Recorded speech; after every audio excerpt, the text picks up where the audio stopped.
Good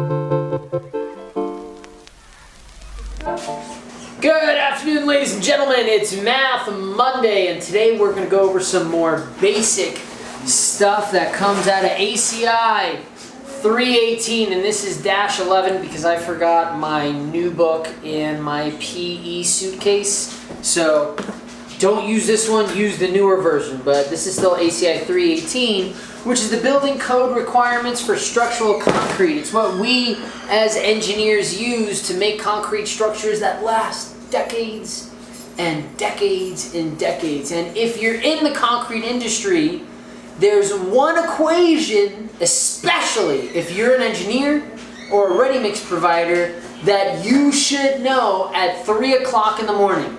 If somebody woke you up at 3 o'clock in the morning and said, what's the equation for compressive strength?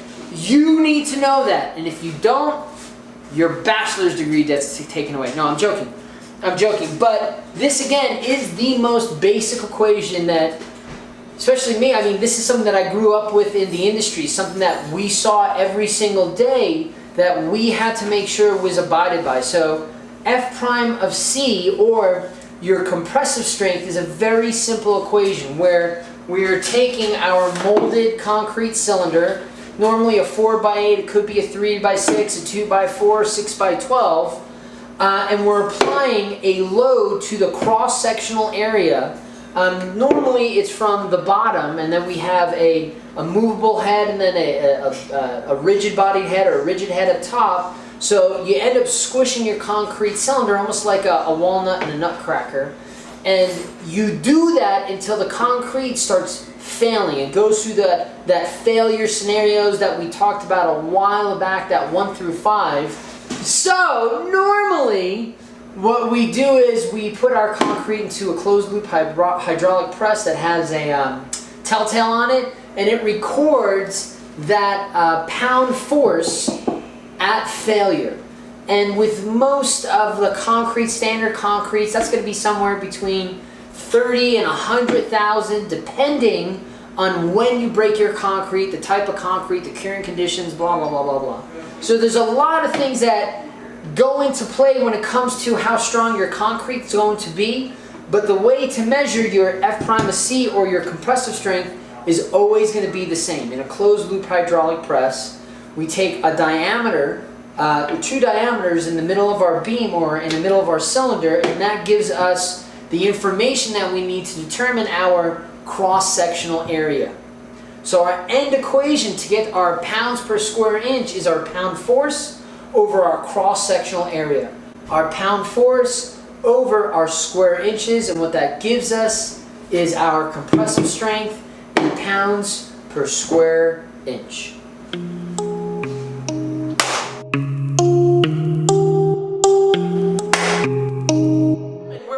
Part 2 of Math Monday on a Friday.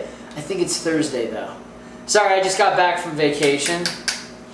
But this is part 2 where we're looking at different equations that convert F prime of C, that compressive strength, from ACI 318, this is an old version, to different mechanical properties that we use in the design of concrete structures.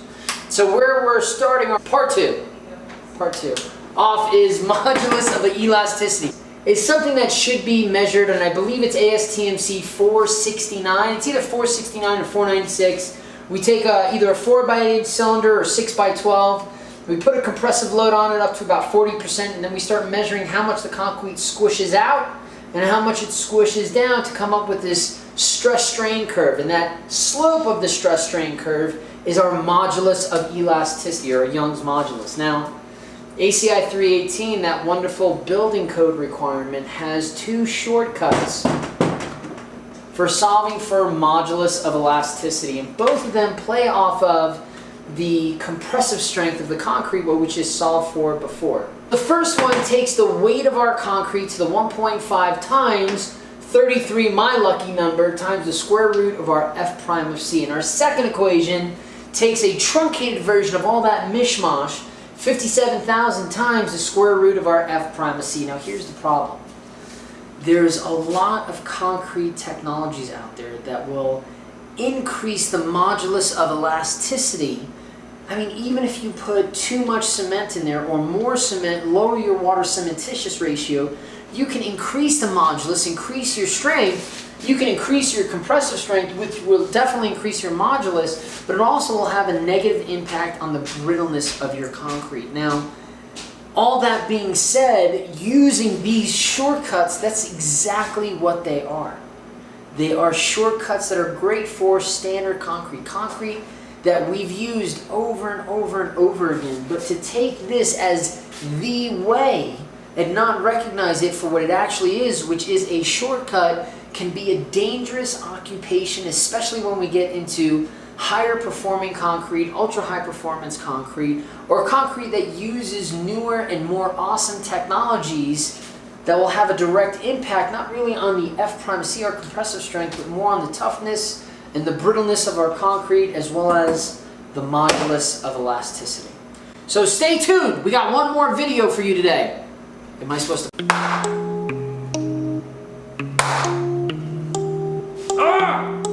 It's not working! Woo! It worked. So we are going again at this ACI 318. Remember, have I said this like, this is the third time I'm saying this.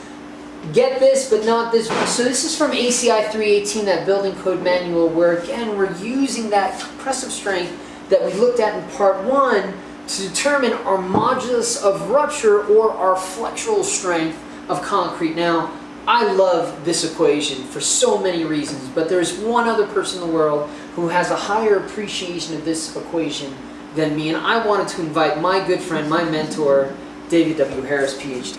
As Dr. Belkowitz said, this is the ACI equation. The problem with this is, how many things can we estimate from compression strength? I think it's fair to estimate compression strength for compression strength. We take the load divided by the area. That's real data. We use real measured data. We're going to use that in real cases. These estimating procedures, they have their limitations without a doubt. As John said, this is supposed to represent the modulus of rupture or the stress in flexure or the failing stress in flexure. And I think, to be fair, in the committee, there was a lot of discussion about whether to call that tension strength, whether to not call it tension strength. It wasn't really tension strength. Tension strength is really direct tension, so we need to call it something other than that. I like the term flexural strength because that's really, from a theory of elasticity, that's really what we're talking about. So I'd be careful with this equation. It's an estimate. For real structures, my opinion is we should use real data. So we should actually run the C78, the 3-point beam in bending. If we want a bending property, we should measure a bending property and use real data for real cases in the field. So stress strain guide, that's what I say, that's my opinion. And I guess that's really all I have to say. This is David, I'm out. So that's all we've got time for today. What we wanted to do is take a step back from the actual plugging and chugging and really look at these different equations, which, I mean, are trying to do something good for the industry. So they're trying to give us a shortcut so we can make that magic happen with concrete. We can design those structures, and we always do put factors of safety on these, but like David said, when it comes to creating real concrete structures, we should be using real concrete data. Thanks for joining us today. If you have any questions or concrete concerns, don't forget we're the concrete experts. Go concrete, beat asphalt.